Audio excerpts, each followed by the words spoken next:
Proverbs 16:3. Share your plans with the Lord, and you will succeed. We all want success. People need success. But there is a path, there is a way to success. There are multipliers of success. Ano ba ang nagpaparami sa mga tagumpay, nagpapaganda, at kung minsan nagpapadali? Lord, thank you that you're the God of success. And we pray that you're going to enlighten us, teach us more, give us deeper, higher, wider understanding of the methods to be successful in life. Nawa, Panginoon, kayo po ang mangaral sa amin mga profesyon, sa aming spiritual growth, sa aming emotional life, family life, lahat ito, Panginoon, turuan mo kami upang maging matagumpay. Mabunga, all for your glory. We thank you, Father, asking you to be our speaker. In the name of Jesus, your Son, our Lord. Multipliers of success. True spirituality, true godliness should lead to a very fruitful and a very successful life, because Jesus says, I came that you might have life and have it abundantly, have it to the fullest.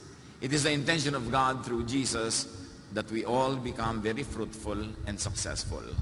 But one multiplier of success is knowledge. Karunungan, kaalaman. Outstanding education is very important, which could be informal or formal.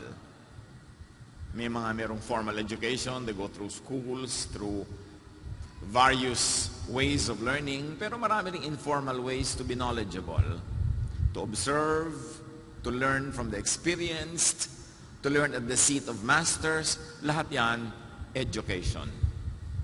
Proverbs 4:5-8. Get wisdom, get understanding. Do not forsake wisdom, and she will protect you. So mahalaga, natututo. Kaya mahalagang nag-aaral hindi lang sa mga formal teachers, kundi sa ating elders, sa ating co-workers. At sabi nga ng desiderata, even the dull and the ignorant, they too have their story. Lahat may maituturo sa atin. Kahit yung itinuturing ng iba na hamak, mababa ang kalagayan sa lipunan, pero kung specialization niya ang isang bagay, lagi yun ang ginagawa niya, marami tayong matututunan sa kanya. So get wisdom. Always learn. Which is important, be teachable.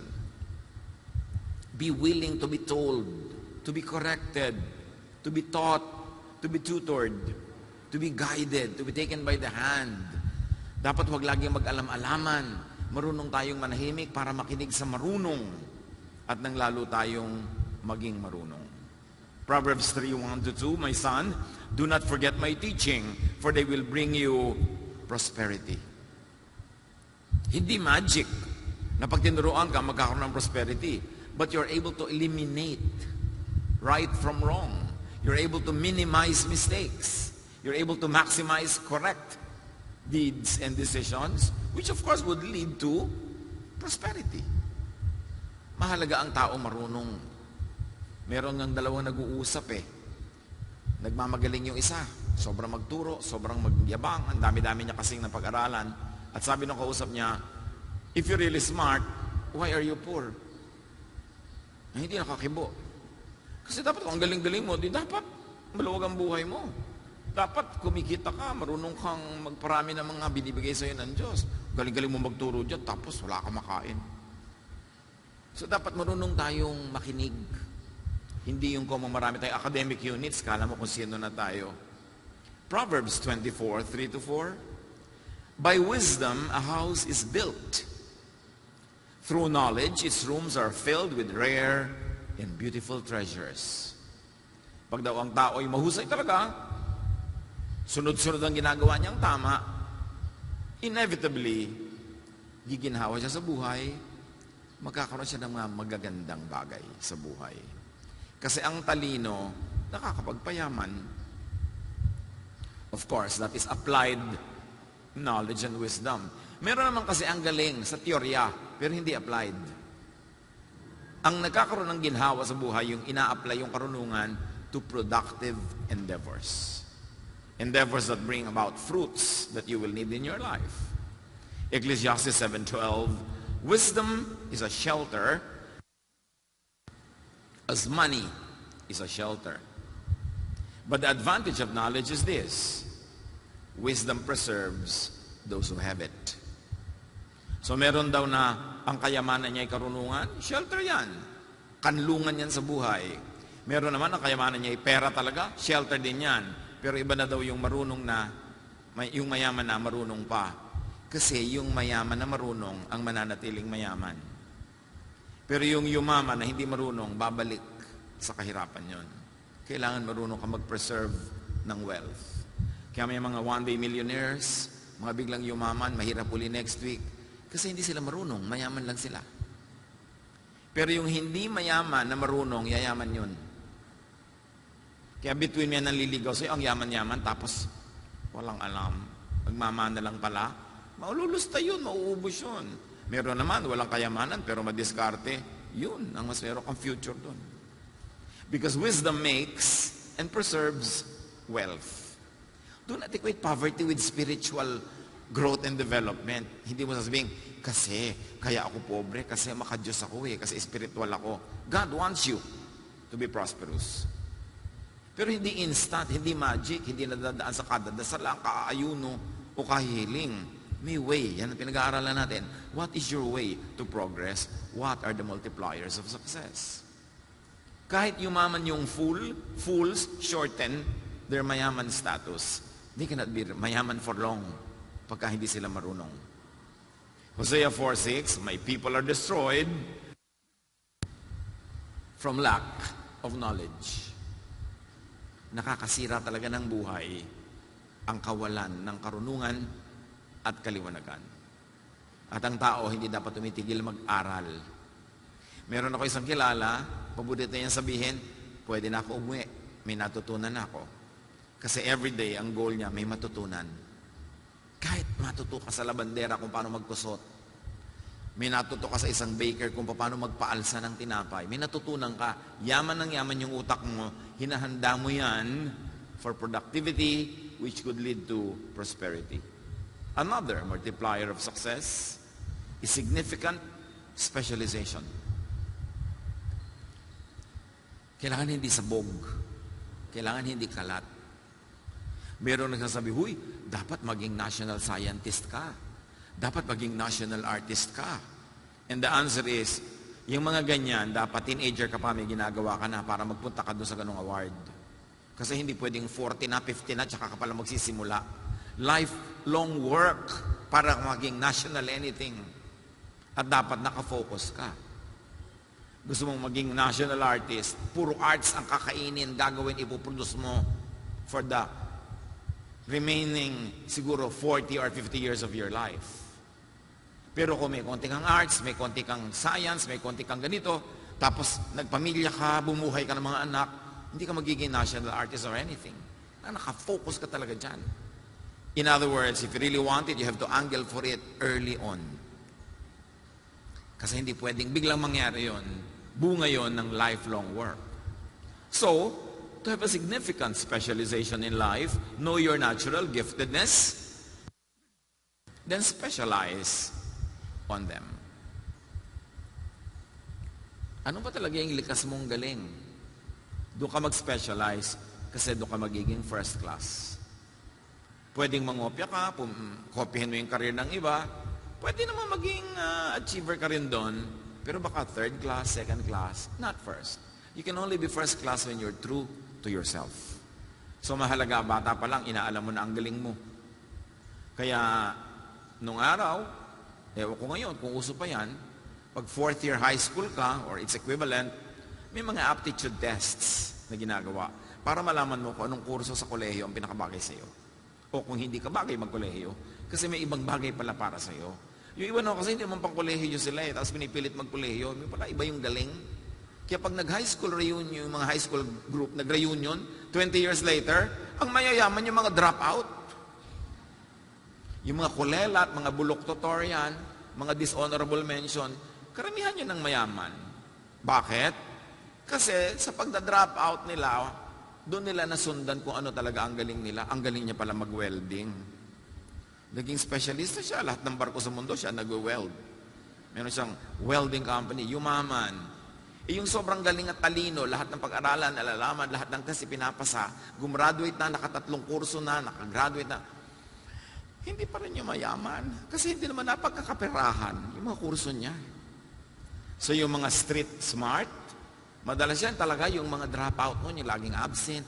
Yun ang pag nakita-kita kayo later, yun ang kagagaling kami kayayaman. Bakit kaya? Kasi napilitan silang sundin na lang kung anong natural talent nila kasi hindi nila ma-afford to pursue an academic program in their lives. But not all, ha? May mga sinundan yung academic life nila na umasenso rin at marami rin nangyari sa buhay. Pero mas marami yung kandidatong humusay ang kabuhayan dun sa mga hindi masyadong academicians. Kasi naman ang mga school natin, ang gino-glorify, yung nagiging honor, yung pumapasa, yung mga obedient, di ba? Pag may award ka laging most obedient, most polite, most punctual, hindi na pagkakapirahan yan. Eh, siyempre, ang gusto ng school, under control ka, kaya lalagyan ka na maraming medalya pag di ka kumikibo. Pinakamaganda ang posture pag nakaupo. Di ba? Pinakapo, opo. Pinakamagaling maglinis sa mga desk. Lagi ka siyempre uutuin ng mga school, lalagyan ka ng award para lagi kang mambait-bait at dali-dali mo makontrol. Pero sa totoong buhay, mahirap maging productive pagka lagi ka lang sunod-sunuran. Pag hindi ka creative. Kasi ang gumagaling yung nakaka-invento ng mga bagong rules sa buhay, hindi laging sunod lang ng sunod. Pero siyempre, sa ating mga pamilya, sa lipunan, sa churches, kino-glorify natin sobra yung submission to authority, yung talagang yung para kang makinang sunod-sunuran. Kasi madali kang hawakan, pero sa totoong buhay mo, gagaling ka talaga. Magiging productive ka ba dyan? So, maging totoo sa sarili. At dapat tinitingnan natin mga anak natin, mga apo, pamangkin. Ano bang galing nito? Dito natin siya ihilig. Kasi ang puno, kung saan nakahilig, hayaan mo doon pumunta. Kung mong pilit-pilitin. Psalm 139:16. With your own eyes, O God, you saw my body being formed. Even before I was born, you had written in your book everything I would do. So God ang nagdedetermine na magiging talent natin habang tayo nililikha pa lang sa ating sinapupunan ng nanay natin. At dahil Diyos ang nag-decide kung ano magiging talent mo, siya na rin nag-decide kung anong tatahakin mo ang landas, doon ang assignment mo. At pag wala ka sa iyong assignment, mahirap mag-excel. Pag hindi ka talaga para doon, importante. So start early. Be consistent. Para may mangyari, kailangan meron kang specialization. Be faithful to your nature. Because when you are true to yourself, ang pinag-aaralan mo, yung talagang gusto mo. Ang ginagawa mo, yung talagang gusto mo, then you will not work. All your life, you will play. Because when your work is something you like, it is actually play and not work. Ephesians 2:10, for we are God's handiwork, created in Christ Jesus to do good works, which God prepared in advance for us to do. Hindi lahat ng sinasabing good works, religious work. Anything that's good for people, for humanity, for the planet, for society is good. Religious or non-religious. And God gave you a natural, inborn talent for you to have an assignment, a calling, a mission in life. And when you pursue that God-given talent and calling, you will be in the right path to success. And the shortest distance between 2 points is a line. So dapat diretso ka doon sa pupuntahan mo. Hindi maraming liko dito, ay atras, liko doon. Enroll sa ganong course, ay atras, enroll sa iba. Ang daming mga oras na pwedeng masayang. Romans 12:6-8. We have different gifts according to the grace given to each of us. If your gift is, let's say, teaching, then teach. If your gift is singing, sing. If your gift is this, then do this. Huwag mong piliting maging iba. 1 Peter 4:10, each of you should use whatever gift you have received. Paano po yan? Nakapag-aral na ako ng ganitong course, tapos eto na yung trabaho ko, pero hindi ko talaga po enjoy. Well, habang hindi ka papatay, pwede ka pa mag-change ng career. Kung 5 taon na lang po ang natitira sa buhay ko, lalo na 5 taon na lang pala, huwag mo nang sayangin, mag-change ka na ngayon. Kasi next year, 4.5 na lang yan. Kahit po 3 na lang, kahit huling hininga mo na, pumunta ka doon sa tama mong lugar para doon ka man lang mamatay. Huwag mo sabihin, ang tagal na po ako dito mataas na ang posisyon ko. Mataas nga ang posisyon mo, masaya ka ba? Kung hindi ka masaya, you cannot be your best. Dapat doon ka sa kung ano ka. Hindi yung tinutula-tula ni Shakespeare sa Sonnet 29 tungkol sa taong kinakainggitan. Sabi niya, desiring this man's art or that man's scope with what I most enjoy, contented least. Yung gustong-gusto ko yung ginagawa niya, gustong-gusto ko yung accomplishment niya, tapos ako, lit-lit ang nagagawa ko. Ba't titingin ka sa iba? Kaya niya nagagawa yun, kaya marami siyang nagagawa. Siguro kasi yun talaga siya. Ikaw, hindi siya. Ba't mo yun nahahangarin? Unless ikaw ay siya rin, na hindi mo lang na-develop, then pwede mo siyang kopyahin. Pero huwag mo siyang kopyahin dahil lang sa bunga niya sa buhay. Kasi kung hindi ka ganun puno, hindi ka mamumunga ng ganun bunga. Be true to yourself. Proverbs 22:29. Pag daw may specialization ka, may pag-aaral, may training, and you are true to your nature, do you see someone skilled in their work? They will serve before kings. They will not serve before officials of low rank. Pag daw magaling ka, maglilingkod ka sa mga hari, baka ikaw pa yung maging hari. Magaling kang maggupit, pinag-aralan mo talaga yan, nag-specialize ka, ang gugupitan mo hari. Ngayon, hindi ka magaling. Ganyan lang ang alam mo, mapurol pa yung gunting mo. Siyempre, ang gugupitan mo yung mga yagit-yagit niya sa kalye. Nabayaran kang 20 pesos, 15 pesos. Kasi hindi ka magaling Pero yung magaling na barbero, ang ginugupitan nun, yung mga pinakamagagaling ding mga kliyente. Yung magaling na cook, ang pagluluto nun, yung mga pinakamagagaling na mag-o-order sa kanya magluto. Yung pinakamagaling na magplansya, ay pagpaplansya niyan, yung mga reyna. Kung sinusunog-sunog mo yung pinaplansya mo, baka ikaw ang plansyahin ng amo o ng kliyente. Lahat ng magagaling, nagkikita-kita sa taas. Ano man ang skill mo? Pinakamagaling ka mag-manicure? Siyempre, ang ima-manicure mo, hindi lang yung mga nagtitinda ng mga kamatsili sa palengke. Bagamat hindi naman masama silang client, nagbabayad din yun. Pero, ang galing-galing mo kasi, tataas ka ng tataas, na kahit manicurista ka, you are the manicurista queen. Big time ka sa yung line. Yun ang mahalaga, big time ka sa yung line, hindi yung iba ang line mo. Hindi lang yung big time, magkikita-kita kayo. Yung mga second class, nakikita-kita rin niya sa second class. Yung mga third class, nakikita-kita kayo sa third class. Kasi yun ang mundong pinupuntahan mo. Hindi yun aksidente, hindi yun kapalaran. Whether you know it or not, ginagawa mo yun, pumupunta ka doon. Knowingly or unknowingly, through your action, through your decisions, doon ka na pupunta. Hindi ka biktima, nagpunta ka doon. At kung hindi mo gusto yung napuntahan mo, pwede kang umalis doon. So what is needed for success? Marami. Hindi yan aksidenteng maging matagumpay. Ecclesiastes 10:10, if you don't sharpen your axe, it will be harder to use. If you are smart, you'll know what to do. Nakakita na ba kayo ng mga may bahay na yung mga kutsilyo niya sa kusina ay pagkapupurol? Yung hirap-hirap maghiwa ng karne, ang hirap-hirap yung mga gulay na hinihiwa na sasabunutan na, nagkakadurog-durog na. Pero hindi naman niya kahit kailan yan pinalitan ng matalemo, hindi kahit kailan siya naghasa. So anong tawag mo doon? Hindi ka asenso. Kasi hindi mo ini-improve yung tools mo, hindi mo ini-improve ang method mo. Yung bahay mo, iisa ang tabo, ginagamit sa banyo, ginagamit sa lababo, ginagamit sa hardin, ginagamit sa paliligo. Hindi ba pwedeng marami para efficient? People sometimes don't even improve their daily life. So how can their big life improve? If the axe is dull and its edge is unsharpened, more strength is needed, but skill will bring success. Pag mapuro lang gamit mo, hindi magaling ang gamit mo, mas maraming pagod para ka lang may ma-achieve. So dapat inaayos mo lahat yan. Marunong ka mag-time management. Kasi lahat naman tayo, tigto 24 hours lang ang buhay. But yung iba marami nagagawa, tapos ikaw wala. So, dapat marunong ka mag-manage yan. Kasi pag hindi mo manage, wala ka ma-achieve.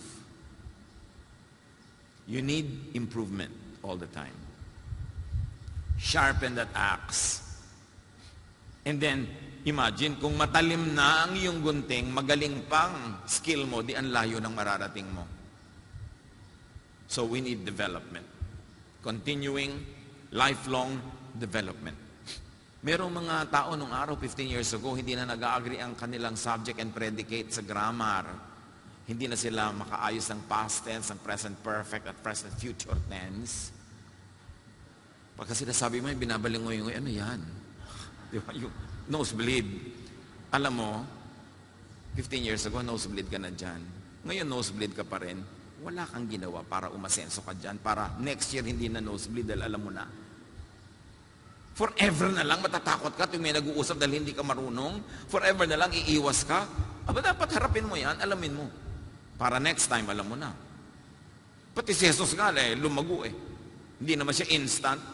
Luke 2:52, and Jesus grew in wisdom and stature and in favor with God and man. Pati si Jesus nag-develop. So dapat tayo, nagde-develop din. So what is needed? Continuing refinement. Dapat hindi abrasive, hindi magaspang, pino. Kasi kung mag-a-achieve ka ng mga malalaking bagay, you've got to refine your talent, refine your manners, refine your grammar, refine everything. Because true and high success is for the refined. Of course, what we still need to multiply success is focus, which is very related to specialization. Pag may ginagawa ka, focus. Kasi pag hindi ka nag-focus, maaaring magkamali o maaaring hindi maging first class ang trabaho. Proverbs 4:25-27. Let your eyes look straight ahead. Fix your gaze directly before you. Give careful thought to the paths for your feet and be steadfast in all your ways. Do not turn to the right or to the left. Kailangan diretso, nakafocus ka. Nag-aaral ka ngayon, mag-aaral ka. If it's a 10-year course, you must finish it in 10. Hindi 12, hindi 14. Sayang ang oras. Hindi yung nag-aaral ka pero lagi ka nasa mall. Nag-aaral ka pero lagi kang absent. Mag-aaral ka pero puro games ang inaatupag mo. Kaya tuloy yung 10-year course nagiging 12, nagiging 14. Ikaw din ang lugi niyan at the end. Plan. Laging may plan. Kahit sa mga nagliligawan, girl, nililigawan ka ni boy, girl, sabihin mo, anong plan mo sa akin? Sabi ni boy, wala lang, chill lang. Chill lang? Gusto mo akong lamutakin tapos chill lang? Ano mangyayari sa akin para ako ditong nalamutak na gulay pagkatapos tapos chill? Wala ka palang plano sa akin, huwag mo akong ligawan. Chill lang. Ang daming ganun, wala ka plano-plano. Kaya bago makatapos ang high school, nakakalimang nobyo na. Wala naman palang plano. Gusto lang mag-chill. Kahit yan, nag-aaral ka, ano ang plano mo sa pinag-aaralan mo? Papasok ka, anong plano mo? Para lang pumasa o para matuto o para matuto talagang mabuti? Anong plano mo? Kasi lahat naman kayo, let's say 10-year course yan, meron ang daming nalaman, meron ikaw pasangawa. Nung ini-interview ka na nervyos ka na dahil hindi wala masasagot mo. Hit and miss. Nag-aaral ka pa raw, sayang. Dapat, kung nag-aaral, mag-aaral. Nagtatrabaho, magtrabaho. Hindi yung pag dumating ka sa trabaho, ang gusto mo, tagal naman mag-5. Tanggalin mo naman, umiiyak. Tatrabaho ka, gawin mo. Ano man ang gawin mo, basta magaling, walang makakapigil, aasenso ka. Pero yung nagfe-fake ka lang dyan, nakakalusot. Pero hanggang doon ka lang. Of course, another multiplier of success is experience. Keep learning. Keep having experiences. Marami mga matitinong mga pamilya, mga anak nila, kahit sila mariwasa, kahit sila may mga kaya, pag summer, nagsa-summer job. Ipinapasok nila sa kung ano-anong trabaho para matuto. Kasi kailangan mong matutunan yan. Lalo yung mga lumaking may pera, naku, ibang-iba perspective niyan. Hindi niya na-appreciate yung pera. Kahit ano ibigay mo, kulang. Yan ang mga, alam niyo kung sino mareklamo sa buhay, yung mga mariwasa. Hindi naman yung mga Mga maralita eh. Kasi yung mga maralita, mabigyan mo ng konti, masaya na. Kasi appreciated nila na dating wala. Pero yung lumaki na meron na agad, ang hirap niyan i-satisfy. Kaya kayong mga magulang, di ba sabi nga ni Balagtas, pag-ibig anak ko yakin nakilala, di dapat palakihin ang bata sa saya. At sa katuwaan kapag namihasa, paglaki walang hihinting ginhawa. Kasi pinalaki mong spoiled. Kaya yung mga first generation Filipino na nakarating sa Amerika na pumila dito sa embassy mula alas 2 ng umaga, alam mo yung araw, alas 2 ng umaga na mamayong ka na dyan kahit umuulan, ma-interview ka lang. No? Hirap na hirap kang tumungtong sa Amerika, kaya appreciate mo lahat. Pero yung mga ipinanganak ng mga anak nila, puro reklamo. Kasi taken for granted na nila yung na-enjoy eh. Kasi sa kanila, it's a matter of course. Kaya dapat tinuturuan mo ang batang mahirapan para ma-appreciate niya ang value ng pera, ang value ng trabaho. Sabi nga ni Balagtas, para ng halamang lumaki sa tubig, dahoy nalalanta, munting di madilig. Ikinaluluoy ang sandaling init, ganyan din ang pusong sa tuway maniig. Pag sanay sa saya, marupok, mahina, dapat tinuturuan, and experience is important.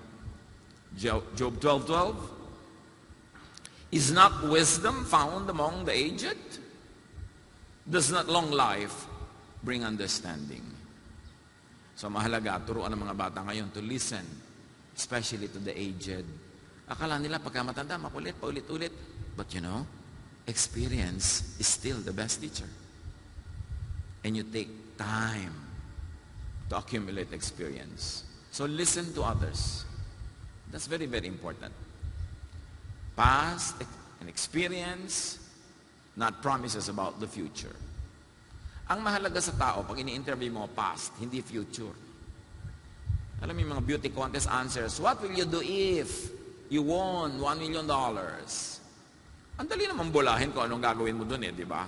Pero pag tinanong mo, with the money that you already had, what did you do with it? Yun ang mas totoo. Yung ano nang ginawa niya, hindi yung ano yung gagawin niya kung, kasi madaling imbentuhin yung kung. It means experience is really what matters. 2 Chronicles 2:7, send me therefore a skilled and experienced person to work. Yun ang mahalaga. Anong karanasan? Anong ginawa? Importante yung mayaman ng karanasan. So dapat willing ka mahirapan. Yung hindi laging ginhawa, hindi laging comfort zone. Because the world and life is not a big comfort zone. Maraming discomforts. And another very important multiplier of success is communication skills. Related to what we were saying about predicate and subject, no matter what you do, it's important. Napakahalaga noon. Yun lang, napakayaman at napakamakapangyarihan ang pwede mag-break ng grammar. Mga kapatid, pag may nakita kayong isang word, saan nyo man nabasa na hindi nyo alam ang meaning, Google nyo, mag-dictionary kayo, hanapin nyo. Huwag kayong pumayag na may nakita kayong word, tapos papalampasin nyo lang na hindi nyo inalam kung anong kahulugan nun. Kasi magkikita pa kayo uli nun. Paulit-ulit. Tapos hindi mo pa rin siya kilala, ikaw ang lugi doon. Yung hindi marunong magsalita, lugi sa buhay. Yung matalino, tapos hindi marunong magsalita, daig ng walang kaalam-alam, pero kay ganda magsalita. Exodus 4:10, nung tinatawag ng Diyos si Moses for a big mission, Moses said to the Lord, pardon your servant, Lord, I have never been eloquent. I am slow of speech and tongue. Tinatawag ka ng Diyos sa mission, sasabi mo, hindi po ako magaling magsalita. Sige, tawagin mo yung kapatid mo, siya ang spokesman. Pero hindi ka makakalusot, ikaw pa rin ang papagawain ko nito. So dapat inaaral, hinuhusayan ang pagsasalita. Hindi lang correct grammar, tamang korte, magandang bitaw. Hindi pag nagsalita kami naiinis. May nagagalit sa'yo, pag nagsalita kami, lumalayo ang loob.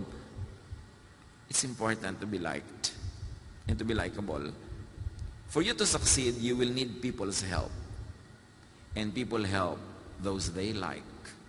And if you are not likable, no matter how talented you are, people will not help you, you will not succeed.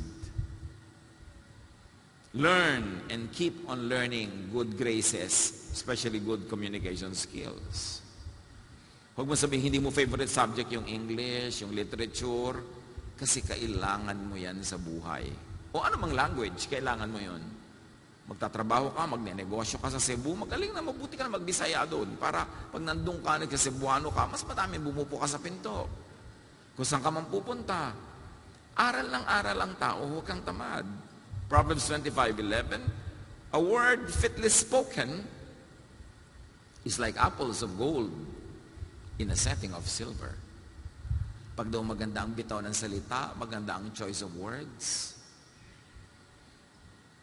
maraming magagandang nagaganap. Merong isang tao, bata-bata pa siya, may tumulong sa kanya sa probinsya na isang lalaking may edad na mukhang may kaya sa buhay. Pero tinulungan lang siya. Dinolonto siyang tulungan. Itong tinulungan, nag-iisip, babayaran ko ba ito? Kasi tinulungan niya ako, alangan man ko mo may kaya siya, ipresyon ko na libre.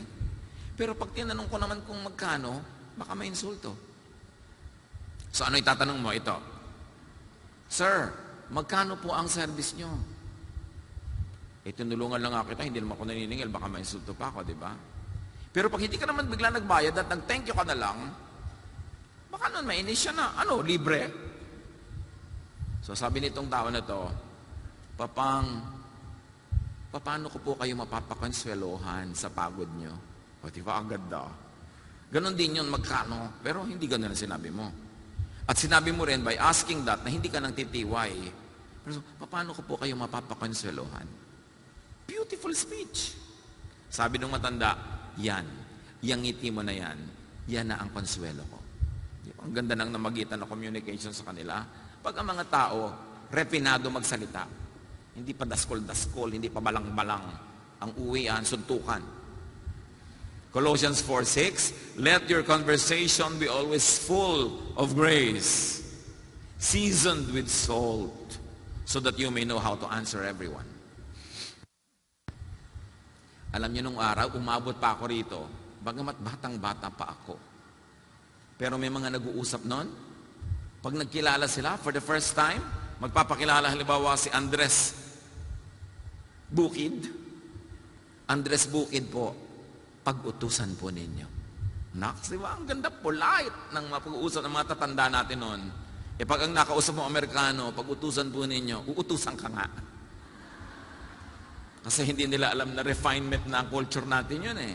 Nung araw, makasabat na nga po, di man dapat. Ang polite. Sisingit ka sa usapan, di man dapat. Kaya marami tayong kantang kundiman. Yung kundiman ako karapat dapat sa'yo. Kung di man bagay sa iyong karikta ng aking pagdulog ng pag-ibig. Kaya kundiman eh, kung hindi man. Ibig sabihin, napaka-apologetic, no? Yung pakonsuelo. Nung araw yung matatanda, pag-aabutan ng anak ng pera, hindi sa itong eto. Diba? Dahil nagnganga pa ang matatanda noon, sasabihin, panganga po. You depreciate what you're giving, hindi mo pinapalaki. Panganga lang. Pambato po ng ibon. Hindi naabutan mo ng mga pera. Para lang, huwag siya magmukhang binibigyan mo talaga ng anything significant. Politeness will get you places. Dapat polite. Proverbs 22:11, one who speaks with grace will have the king for a friend. Maraming pinto ang bubukas kung mahusay ka at sincere, hindi nang bobola na magsalita.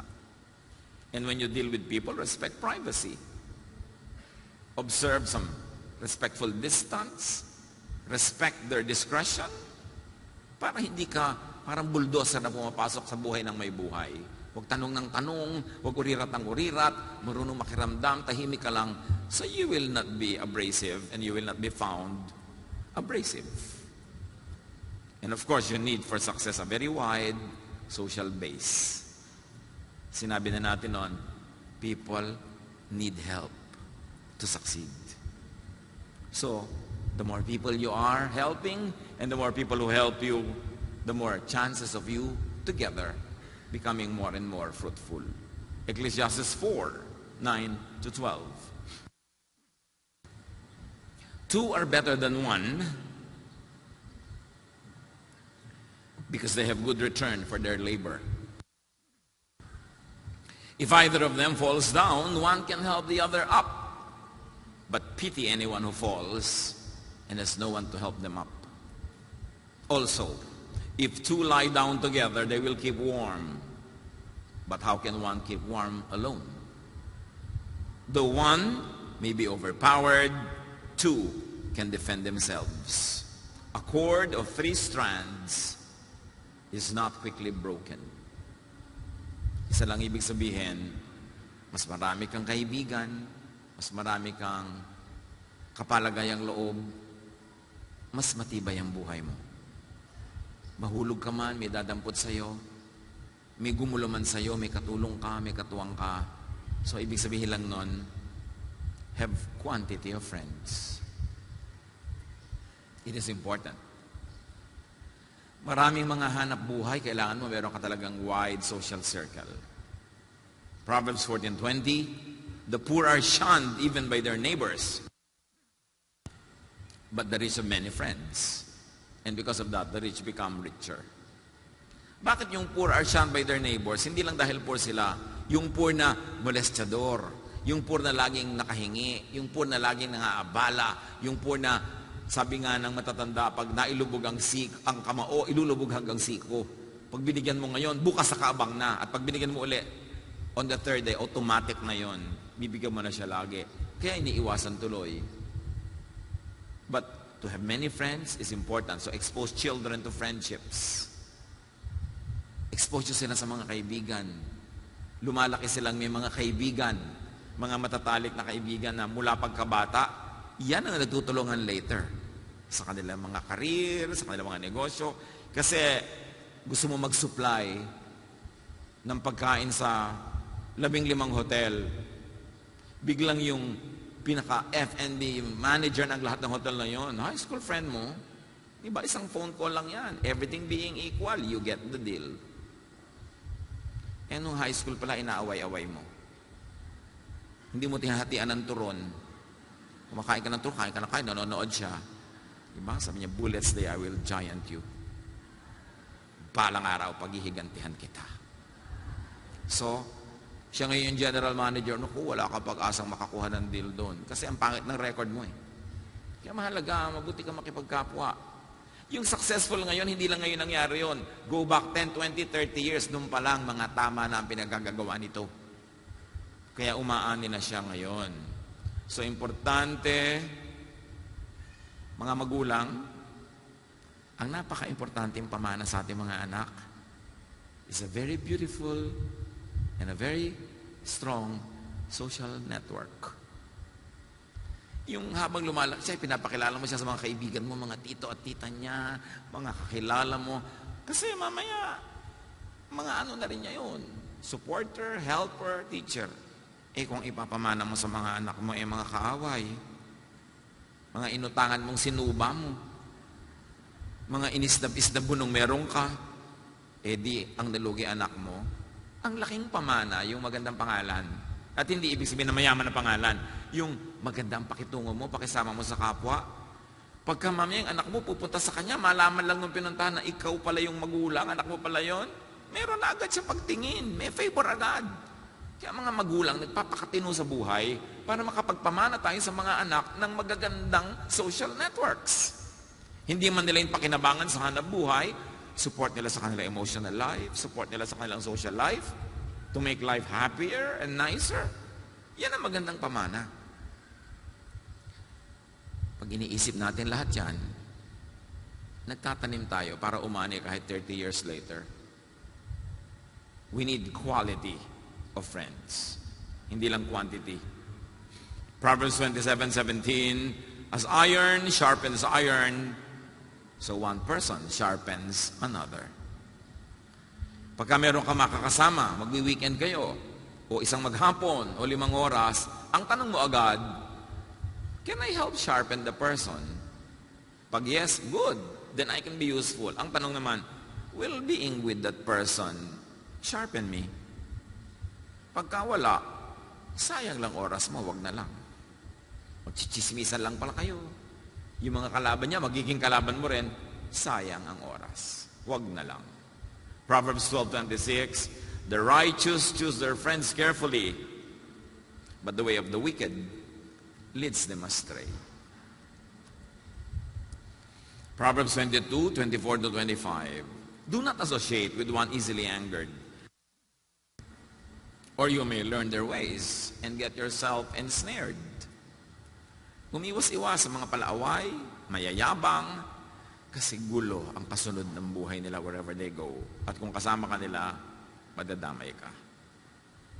1 Corinthians 15:33, do not be misled. Bad company corrupts good character. Huwag makisama sa mga mali-mali ang ginagawa. One of the biggest things we have to learn in life is to say no. Hindi ko gustong ginagawa niya, magulo ang buhay niya, iniayaya niya ako, ayoko. At kung ayaw mo, pag umayaw ka at magagalit siya, edi magalit siya, pero umayaw ka. Kailangan marunong ka mag-no. Ang taong magiging malaya o mananatiling malaya ay mahusay magsabi ng no. Pag laging yes, alipin ka ng mundo. Dapat marunong ka mag-no. So, importante that we develop a beautiful social network. Hindi lang para natin pagkakitaan.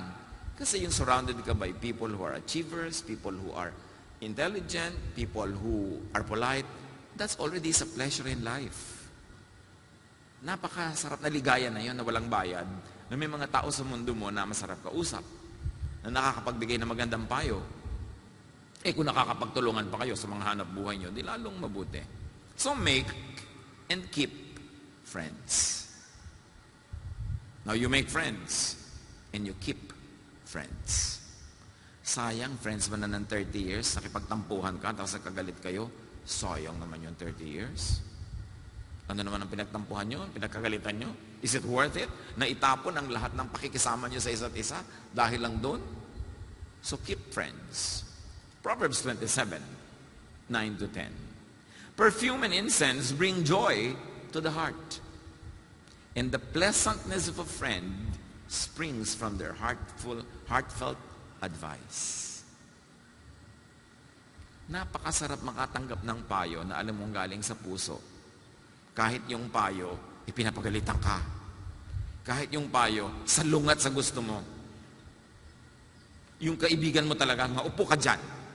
Itigil mo ang kagagahan mo. Wow, friend ko talaga to, di ba? Gagadaw ako. Kasi kaibigan mo lang magsasabi nun. Tigil mo yan. Hindi yung binobola-bola ka, kahit alam niya papahama ka na, yes pa ng yes. So develop those type of friends. Friends who can tell you that you're stupid, straight-faced. And you won't be offended because you know it comes from a loving heart. Meron ba kayong ganong kaibigan? Yung hindi matatakot na sabihan kayo ng totoo? Yung iba naman kasi, pag sinabihan mo ng totoo, hindi ka na makakautang. Hindi ka na ililibre. May mga taong gusto, inuuto sila lagi. Utuin mo ng uto, ang saya. Ang ganda-ganda ng pakisama sa iyo. Maging totoo ka sa kanila, ipakita mo ang kanilang mga kapahamakang nag-aabang sa kanila, magagalit sa iyo. So, importante, may mga kaibigan tayong ganun. Kahit 2 o 3 lang sa buhay, kahit isa lang, yung pwede magsabi sa iyo, I think what you're doing is stupid. Even if you were governor, even if you were senator, even if you were corporate leader, pag sinabi sa iyo yung kabalbalad niyan, tumigil ka, value that. Kasi kung makapangyarihan ka, mayaman ka, yung sasalungat sa iyo, privately ha, hindi para ipakita sa iba na kaya ka niya, yung sasalungat sa iyo, yun ang totoo mong kaibigan. Dahil may dahilan sa pagsalungat. So sabi sa Proverbs 27, do not forsake your friend or a friend of your family. Better a neighbor nearby than a relative far away. Ang nakakalimutan na yata natin ngayon, yung tumanaw sa mga kaibigan ng magulang natin. Ang mga magulang na rin naman kasi ngayon, hindi na masyado nagsasabi, anak, may utang na loob tayo doon sa pamilya na yan. Anak, nung araw kami ng tatay mo, nung hirap na hirap kami sa buhay, bata pa kayo, tinulungan tayo nung tao na yon. Dapat ikinukwento nyo yun sa mga anak nyo. Para meron din silang pagtingin doon sa mga tumulong sa inyo. Do not forsake the friend of your family. Yung maging automatic, kaibigan mo na rin yung anak nung kaibigan ng magulang mo. Lumalaki ang yung magandang social circle. May mga magulang naman baligtad. Ang itinuturo sa mga anak nila, anak, may utang na loob sa atin yung mga yan. Tinulungan ko yung mga yan. Yung puro ganun, yung mayabang tuloy yung mga anak. Pero imulat nyo ang inyong mga anak sa mga utang na loob ng inyong pamilya doon sa kung sino ng taong karapat dapat tanawin. Yun ay para maging totoo at kumpleto ang kanilang pagiging tao. Yung tumatanaw ka sa lahat ng mga tumulong sa iyo. Importante. Proverbs 19:4 and 6. Wealth attracts many friends, but even the closest friend of the poor deserts them. Everyone is the friend of the one who gives gifts. Hindi ito negative remark, ha? Huwag niyo ito masamain. Sabi niya, pagpalabigay ka, totoo, marami kang kaibigan. Kasi syempre, we like people who give things, not people who take away things. So dapat marunong ka rin magbigay. Marunong ka rin magpakonsuelo sa mga tao. Part yun ng mabuting pakikipagrelasyon. And of course, another multiplier of success is very positive personality. These are all interrelated. Everything we have mentioned before is part of being positive. A pleasant personality. Huwag negative. Huwag yung laging nakakontra na wala naman dahilan. There are people who produce problems for every solution.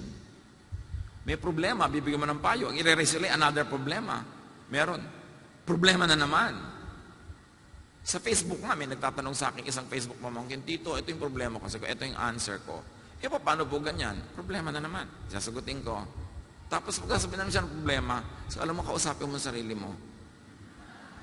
For every solution I offer, you make a counter offer of another problem. Lulubog tayo ng lulubog dito. Makipag-usap ka sa anino mo. And I really tell them that, you know me naman. So, bakit po, anong ibig niyo pong sabihin? Itanong mo sa bulaklak. Pati yan, tatanong mo pa sa akin, lahat na lang ibigay ko solution, may problema ka na naman eh. Kasi gusto mo lang yata magka-problema. So, dapat pleasant. Huwag niyong bigla-bigla, tuloy-tuloy ang pagbibigay ng problema sa kapwa, walang katapusang tanong. Mapapagod na tuloy. Daniel 1:3-4. Then the king ordered Aspenas to bring into the king's service young men without any physical defect, handsome, showing aptitude for every kind of learning, well-informed, quick to understand, and qualified to serve in the king's palace. You see, they will serve in the king's palace. Yun yung mga qualifications. Kaya kailangan, ini-improve natin ang mga qualification natin para doon ka naman ma-assign sa mga magaganda, makapangyarihan, maunlad, at mga mariwasang kalagayan sa buhay. Kailangan meron kang gawin. And he was to teach them the language and literature of the Babylonians. Yung pala, kaya pinipili yung mga ganon, mahuhusay, tuturuan sila to become governors in behalf of the emperor. They were going to be taught the language of power. So dapat, willing ka to learn. And last today, among many, another multiplier of success is time and chance, which the Bible also calls luck. Ecclesiastes 9:11. Here is something else I have learned. The fastest runners and the greatest heroes don't always win races and battles. Wisdom, intelligence, and skill don't always make you healthy, rich, or popular. We each have our share of bad luck. So meron naman, ginawa mo na lahat. Bigo pa rin, ay, inalas lang, try again. Kasi meron mga bagay na hindi mo kayang ipaliwanag, ginawa ko naman lahat. Minalas ka lang siguro, huwag ka na magdrama, ulitin mo na lang. Keep trying. Pero Tito, pang-5 bar ko na po ito. Make the 6th. Alam naman, tumigil ka o ayaw mo na mag-exam dahil nakailang beses ka ng bagsak. Anong gagawin mo? Tigilan mo na? Tuloy mo yan. By virtue of statistics, papasa ka na. Kasi naubos mo na ang pagbagsak eh. Wala nang natira. Diba? Ubus na. Tito, napaka-low na po. Lubog na ako. Di lulutang ka na kasi nandun ka na sa dulo ng dagat, nandun ka na sa pusod ng dagat, wala ka nang pupuntahan pababa, paakyat ka na. So, bumaba ka pa konti nang madali-dali ang pag-akyat mo. Huwag kang madrama. Meron lang talagang inaalat-alat. Hindi dahil hindi ka banal, hindi dahil makasalanan ka, minalas ka lang. And Ecclesiastes 9 says that. So, i-charge mo yan doon. Kung natiyak mo na hindi yung mga iba, hindi ka doon nagkulang. Ginawa mo lahat, hindi pa rin nag-work, minalas-malas ka lang. So, sobra ka namang swerte para laging malasing. Maiiba rin yan. Sabi nga nila, the lightning does not strike twice on the same spot. So makiramdam at sumakay at sumabay sa magandang hangin. Yung mga panahon na ang ganda talaga ng hangin, gawin mo, ituloy mo kasi hindi laging ganun yung ihip ng hangin. Lalo sa negosyo, saan man buhay, marunong ka makiramdam. May totoong malas, may totoong swerte, pero madalas, listen, yung lagi nagsasabing malas sila, hindi malas. It's a chain of wrong deeds that lead to their thinking na minamalas sila. Konti lang ang malas, bihira lang yon. Yun yung walang reason. Madalas, may dahilan. At pag sinukat mo, sinuri mo, yung palang pinagagagawa mo, yung lifestyle mo, yung language mo, yung lack of social skill mo, yun pala yung nagdadala ng so-called malas sa iyong buhay. Kasi hindi ka naman pwedeng i-assign ng Diyos na maging malas eh. Walang ganoon. Pero suriin mo, bakit lagi akong nalulugi sa negosyo? Baka bulagsak ka, baka burara ka. Bakit lagi akong nabibigo sa pag-ibig? Baka hindi ka nung mag-discern. Gusto lang pala niya, chill. Di ba? Tapos pumapatol ka. Di ba? So, yan talaga mangyayari sa'yo. Dapat marunong ka manuri. Dahil bihira lang at paminsan-minsan mangyari ang malas. Madalas, hindi mo lang alam, ikaw din ang mailikha. Kaya ka nakakarating dyan. Ganon din yung tinatawag na swerte. Alam mo yung kumari ka, swerte sa negosyo. Anong swerte? Ibig sabihin, wala siyang ginagawa, tamad siya, bigla siya yung umuunlad. Suriin mo ang buhay niya araw-araw para malaman mo kung bakit siya swerte. Hindi swerte yon. Magaling siya magtrabaho, consistent siya. So maximize success. Do what is good, do what is right, and the Lord will do the rest. Lord, teach us. Teach us to do what is right at the right time so that this short life that you lend to us will be lived to the fullest. Nawa Panginoon ay walang masayang o konti lang if ever na maksaya, kundi dahil marunong kaming mamuhay. Ituro mo sa amin, Panginoon, para itong buhay namin ay maging maayos, masagana, masaya. Pagbulay-bulayan natin sumandali kung alin-alin sa ating mga pinag-aralan ang dapat i-apply sa buhay agad. Lord, continue teaching your people while we bow before you in silence.